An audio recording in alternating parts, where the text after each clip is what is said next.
I think all storytellers would agree that the best part of the job is the 15 minutes of maniacal laughter after a TPK. Today, let's talk about the 10 best things about being a storyteller for a role-playing game on this episode of The Local Disaster Tour Guide.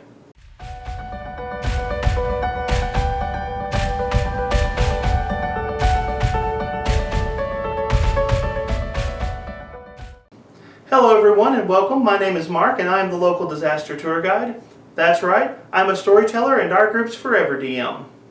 And there's not even a punchline to that joke because it's already a disaster. Welcome to my channel where we talk about role-playing games like Pathfinder and Starfinder. Today we're going to be doing a top 10 list on the subject, the best things about being a storyteller for a role-playing game. The inspiration for this list came from the series I've been working on. I've been doing a series on the art and science of storytelling, and the purpose of that series is to kind of remove some of the hesitation that players might feel about trying out being a storyteller.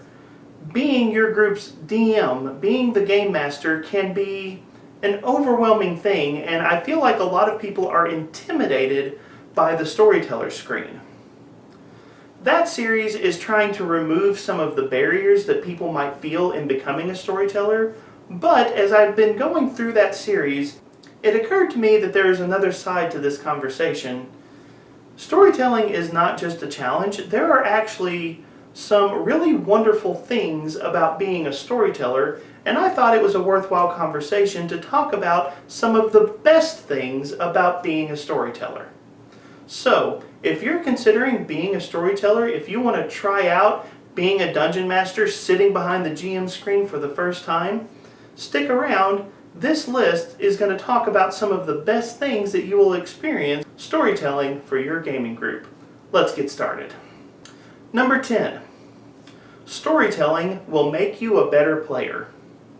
Now, I realize I'm probably going to hear some horror stories from people about a dungeon master who became a player and ended up being a terrible player. I realize that those circumstances exist, but the reality is, over the course of many years in role-playing games, I have seen that the people who are storytellers or who have done storytelling often make for the best players.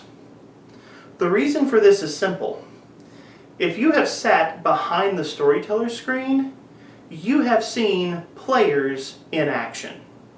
You have seen players on their best days, you have seen players on their worst days, you have seen every day in between, and you know the difference between a fantastic player and a terrible player, and you are motivated to be a better player as a result. Let me give you a personal example. One of the things that I know about myself as an RPG player is I am a power gamer. I enjoy power gaming. I really do. It's an impulse that's in my brain. Someday I may need to do a video on the irrefutable laws of storytelling and talk a little bit about power gamers, because I do think that there are some positive impulses behind being a power gamer, but as a storyteller, I also have seen power gamers at the gaming table, and I know that power gamers can actually wreck the fun for everybody at the gaming table. This can happen a couple of different ways. Sometimes a power gamer just builds a character that is so broken that it's hard to create interesting or engaging fight scenes. They just steamroll over everything that you're doing as a storyteller, and they make the game seem too easy. Other times, even worse, a power gamer is someone who doesn't just power game their character, but they power game everyone else's characters, and they begin to tell other players, this is what you have to do, these are the options you have to take, this is the best build for your character, so this is what I am going to declare that you are choosing, and people just stop engaging in the game because the power gamer is the only person playing. I have seen power gamers at the gaming table, so I know that my tendency to power game can very easily become a toxic habit. So, when I play, I know I need to keep the power gaming in check. Typically what I do is I just make it a point to power game something that is completely irrelevant to combat or the game overall. Famously, in one campaign, I power gamed my carrying capacity, and I frustrated my DM with my ability to randomly pick up statues and carry them around all over the place. It was funny. I was proving my ability to twist and bend the game to my whim, but I wasn't breaking the game's balance or ruining anybody's actual fun. Because I'm a storyteller, I have seen the difference between a good player and a bad player, and it motivates me when I am a player at a gaming table that I want to be the best player that I can. If you want to be a better player, try storytelling. It will give you a different perspective, and it will give you the insight you need to become a better player. Number 9, failure. Okay, this may seem like a strange thing to list as one of the best things about being a storyteller, but the reality is storytelling is honestly the art of failing well. As a storyteller, your monsters, your villains, they're supposed to fail. At the end of the day, at the end of the story, they may challenge your heroes for a while, they may get a few victories in, but when the story is over, the heroes are supposed to be triumphant, and you, the storyteller, are supposed to lose. Now, this is a good thing because, one, it's going to help you learn to process failure in the context of role-playing games a lot better. Being a storyteller and losing at role-playing games again and again and again is going to help you when you're playing in a role-playing game and things don't go your way. It kind of helps you process those moments better, so in that way it goes back to the previous number, it makes you a better player. But also, learning to accept failure is learning to accept that your job as a gamer, storyteller or regular player, is ultimately about delivering fun to the gaming table. It's not about whether or not I win or lose, it's about whether or not we told a good story together, and accepting failure is a lot easier to do if you've sat behind a storyteller's screen. Now, there are a ton of examples I could give here personally, but I think my favorite is one of the catchphrases for our gaming group: roll like a DM. That phrase means rolling badly on just about anything. If you botch several attacks in a row, you're rolling like a DM. The joke in my group for years has been, I roll so badly, I might as well be rolling for the monsters because the monsters are supposed to lose anyways. It may be weird to say, but I've learned to accept as a storyteller, my monsters are going to fail, and that's actually a good thing for the perspective it gives me as a player. Number 8, you always have a gaming group. One of the truisms of role-playing, one of the most common frustrations you will see just about everywhere is, how do I find a role-playing group? Even if you want to play a game, finding a dungeon master who has an open spot at their table on a night of the week that you have a chance to play can seem impossible at times. Finding a group is one of the most common challenges that people in this hobby experience, but the amazing thing is, there's a lot more players than there are DMs, so if you are willing to DM, the odds of finding a group skyrocket. It's not just easier to find a group, it's easier to find the group that you want. Maybe all of the games in your area are Dungeons & Dragons or Pathfinder, but you want a space game like Star Wars, or maybe a horror game like Call of Cthulhu. If there are no dungeon masters telling those games, then you're out of luck. But if you're the dungeon master, you get to decide which game you want to tell, when you want to tell it, where you want to tell it, and how many people you want to have at your table. You have a lot more control about the opportunities that you have to engage this hobby, and if there's a game that you haven't gotten to play, as a DM, you can decide that's the next one on the list because I'm the one telling the game. Now, I don't want to spend too much time sounding like I'm bragging here, but I'm pretty much my group's forever DM. There are other people who rotate in occasionally, but because I am the primary DM for our group, I have a lot of control over what games we're going to play. If I decide that Starfinder is next on the list, that's next on the list. If I really want to play Call of Cthulhu, guess what the next campaign's going to be? I have a lot of power to determine what parts of the hobby I'm going to experience because I have accepted the leadership role of storytelling. So if you want to find a group, and if you want to have a little bit more voice in what games you're going to play, try storytelling. I guarantee you it will help you open doors to the games that you want to play. So for number 7 on this list, storytelling allows you to see the game that you're playing from multiple angles. If you see a particular RPG game just from the perspective of a player, ultimately you're not going to have nearly as deep of an understanding of that game. Storytelling a game gives you many more angles to examine a game, many more angles to look at a game and engage with a game.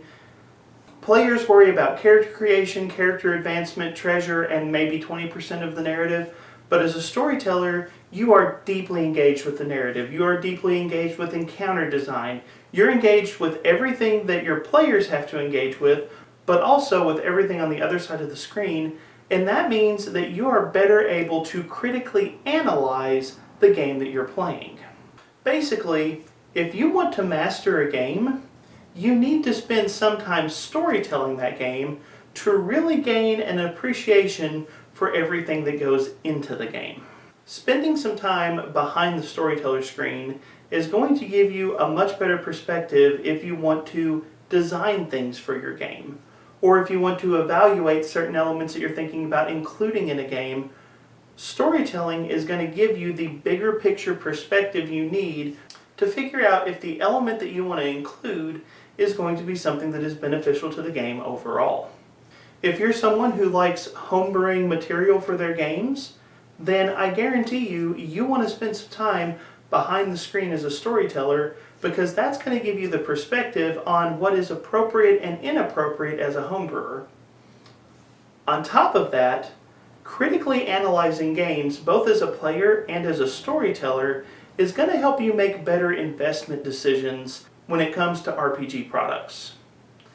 There are good RPG books out there, there are bad RPG books out there, there are good products, there are bad products. Sometimes, honestly, quite often, there are good and bad products from the same company.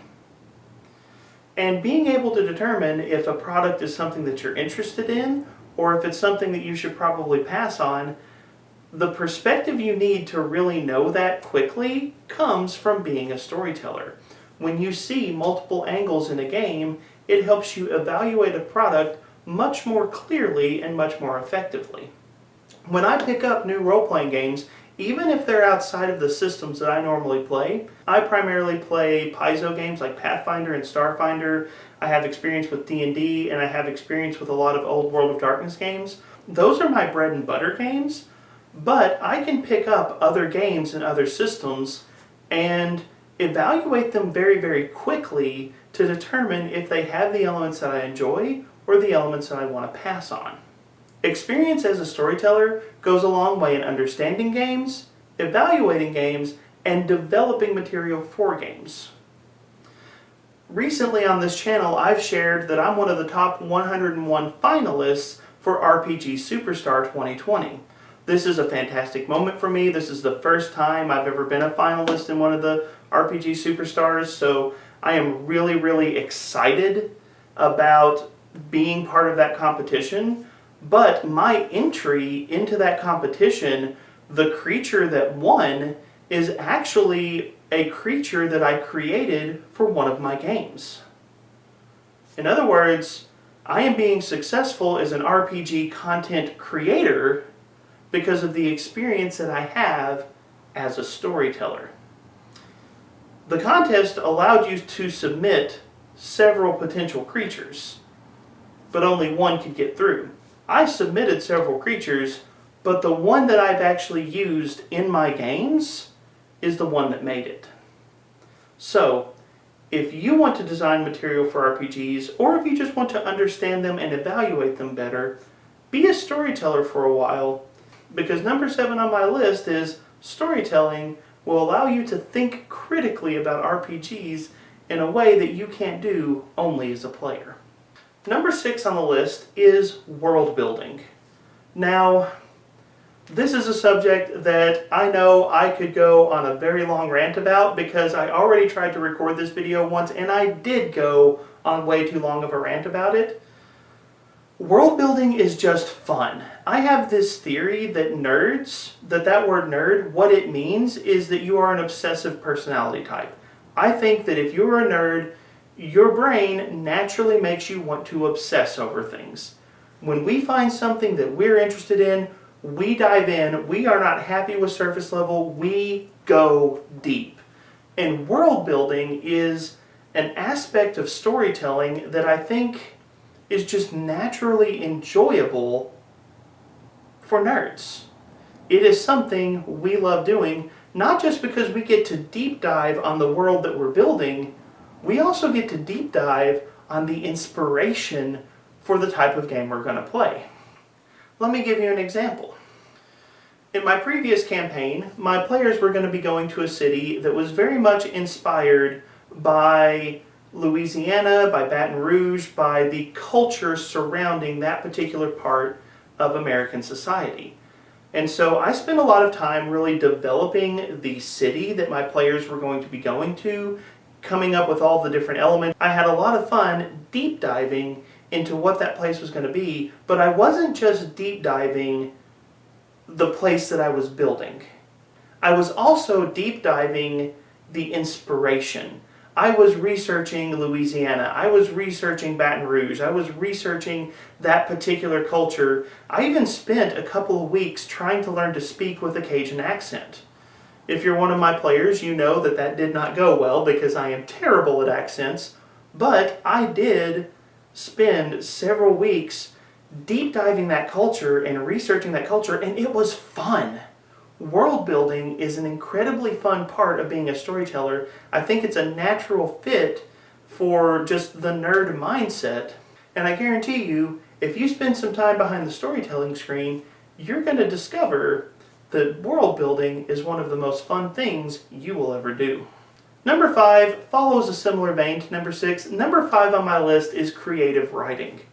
As a storyteller, you're not just building a place, you're building a narrative.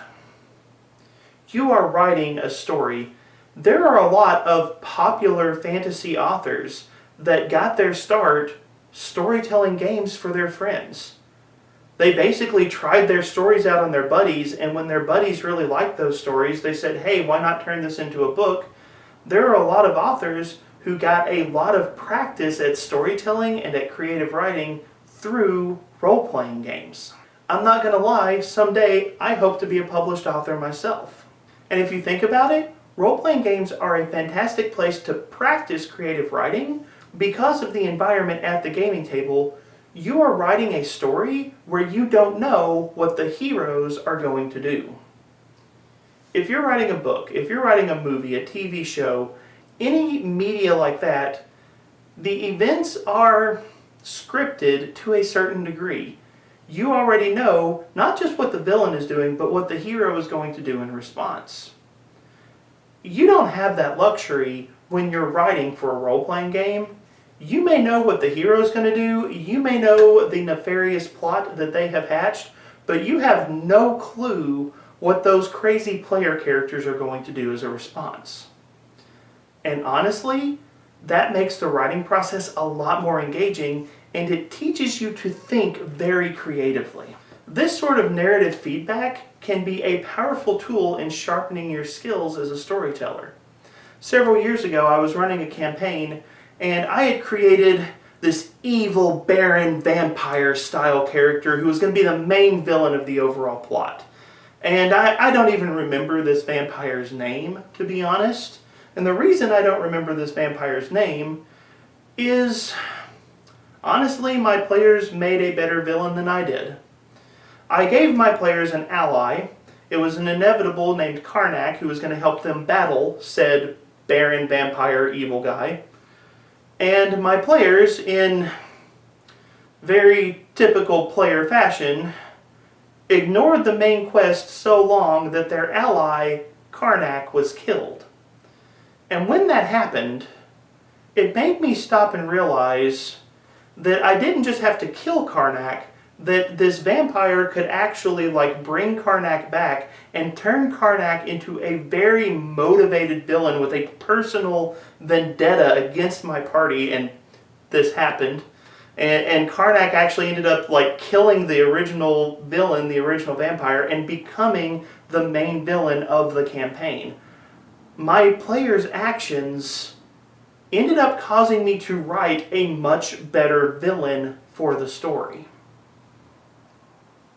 If you want to practice your skills as a creative writer, role-playing games are a fantastic place to do it. That narrative feedback, the players having the freedom to react how they want to react, is going to help sharpen your skills and is going to make you a better writer overall. Number 4 is going to spin off number 5 a little bit. Number 4 is you have plenty of opportunity to use all of those spare characters that are laying around.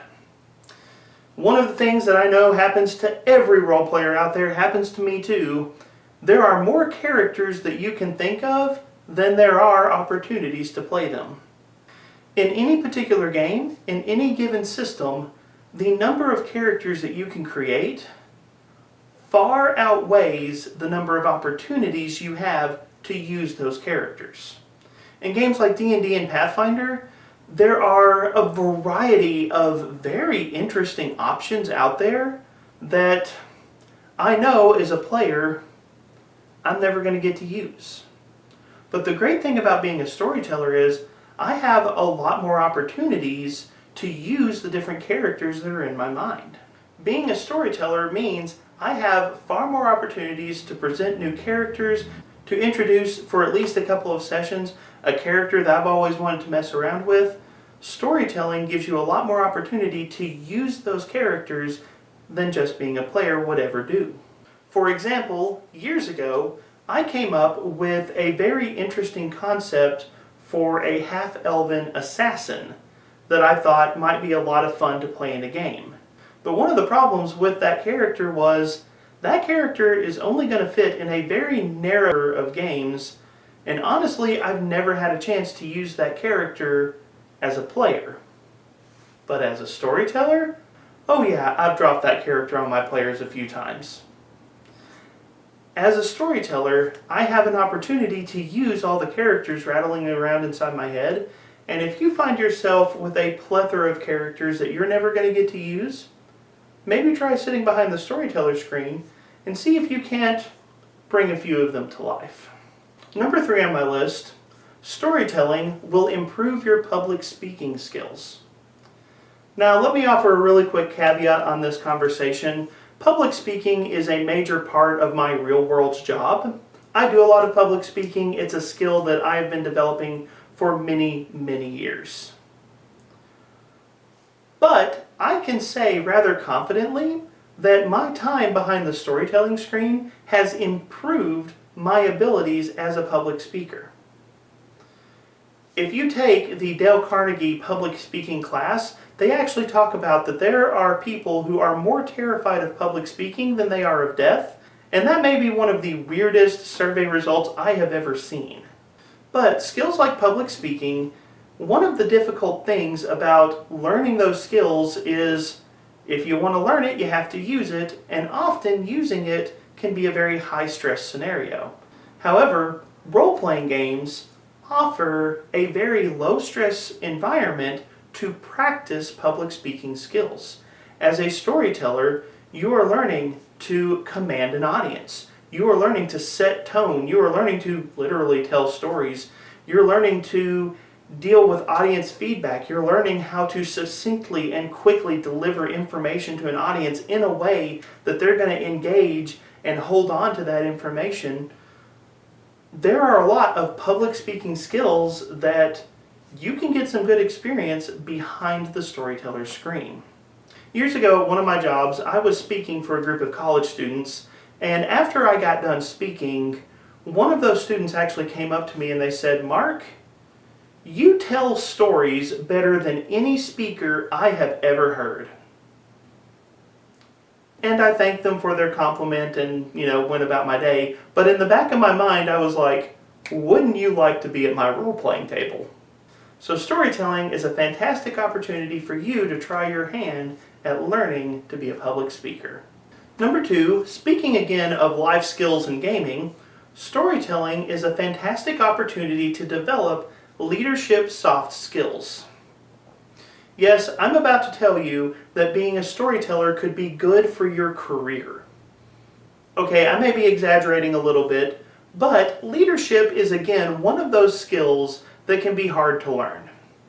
Now, there are certain parts of leadership that are hard skills, that are industry specific. If you want to advance in your career, there are certain skills that you are only going to learn inside the workplace. But part of leadership is also soft skills. It's the interpersonal relationships, the ability to build camaraderie and build unity in a team, to engage people and pull them into a task or pull them into a goal. There are a lot of soft skills in leadership that can transfer from one job to another to another. And the amazing thing about storytelling is you have plenty of opportunities to learn soft skills for leadership storytelling a role-playing game. Think about all of the organization that goes into planning a game, running a game, getting feedback on a game, creating a campaign. Think about all the leadership that goes into bringing a group of players together and helping create a group inside the game that is going to work well narratively. There are a ton of small moments where you as a storyteller have an opportunity to practice those leadership soft skills, and trust me, it will carry over into other environments. Last year at my job, there was an event that I got to be a part of where they wanted to do a Nerf war battle at my job. This was one of the events they wanted me to help with, and I had to write a story for this Nerf war. And I was going to be one of the team leaders for this Nerf war. And wouldn't you know it, I started pulling from Lord of the Rings, I started pulling from Braveheart, and I started pulling from my time as a D&D and Pathfinder storyteller, and I wrote this very compelling story for a work event that was very heavily inspired on the things I do every Friday with my gaming group. The leadership skills I practice at my gaming table literally translated to my real-world job, and that is something I never thought I would see, but it's true. If you want to learn to be a leader, RPG games are a fantastic low-stress opportunity to practice those skills that can be very helpful in other environments. But we're at number 1, and I haven't laughed maniacally once this entire list. Something's wrong here. Everybody knows the best part of being a storyteller is tormenting those fool players who are attending your games. So I need to throw something on this list that acknowledges that part of being a storyteller, and number 1 on my list has to be the plot twist. This is the most enjoyable moment you will have as a storyteller. That moment where you hit your party with the perfect plot twist and you get to see their reaction in person, it is just amazing. If you want to feel good as a storyteller, the plot twist is the moment you're going to feel like you're a master. When your players' jaws are hanging open, when they don't know what to say, when you have a player literally storming out of the room because they can't even deal with the plot twist that they just got hit with, those moments are the moments that you will be recalling for ages as a storyteller, and it is just so much fun to see it happen. One plot twist that really stands out in recent memory for me is one that I actually pulled on my wife. My wife's backstory is that she was a fairy who was delivering Golarian's equivalent to Excalibur to the Lady of the Lake. But en route to deliver the sword was stolen, and so now she had to go and find the sword that she lost. That was the backstory that she gave me, and she was looking forward to having this arc throughout the campaign of she's got to figure out who took the sword, and she's got to go find the sword, rescue it, get it back to whoever. she was ready for that particular story to happen. And man, oh man, did I get her good. Over the course of a few sessions, her character realized that she was being followed by someone, but she could never quite get a good glimpse of them. She could never quite figure out who they were or what they were up to. She thought it might be the thief returning to take something else from her.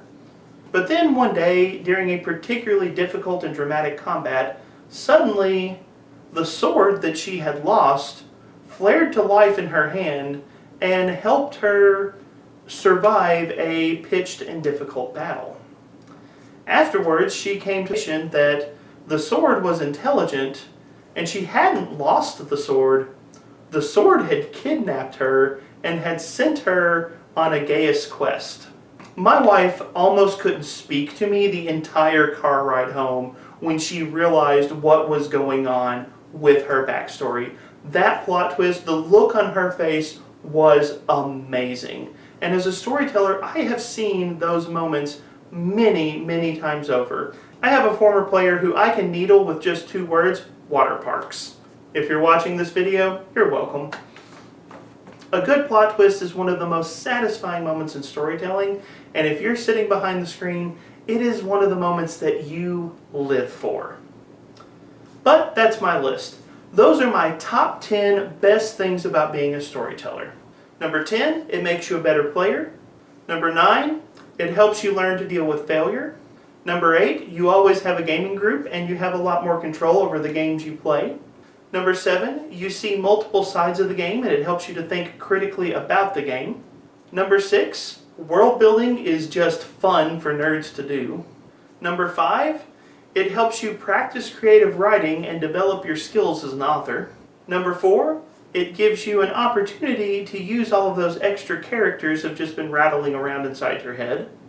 Number 3, it gives you a chance to practice your public speaking skills. Number 2, it gives you a safe space to learn the soft skills associated with leadership. And number 1, it's just fun to hit your party with a plot twist. That's my list, but let me throw the conversation over to you. What are the best things about being a storyteller that I left off this list? What would you include? Throw your comments down below. If you enjoyed this video, like it and subscribe to our channel. I try to put out at least 1 video every week. And I would love for you to be a part of the conversations that are going on here. Thank you for joining me and have a wonderful day.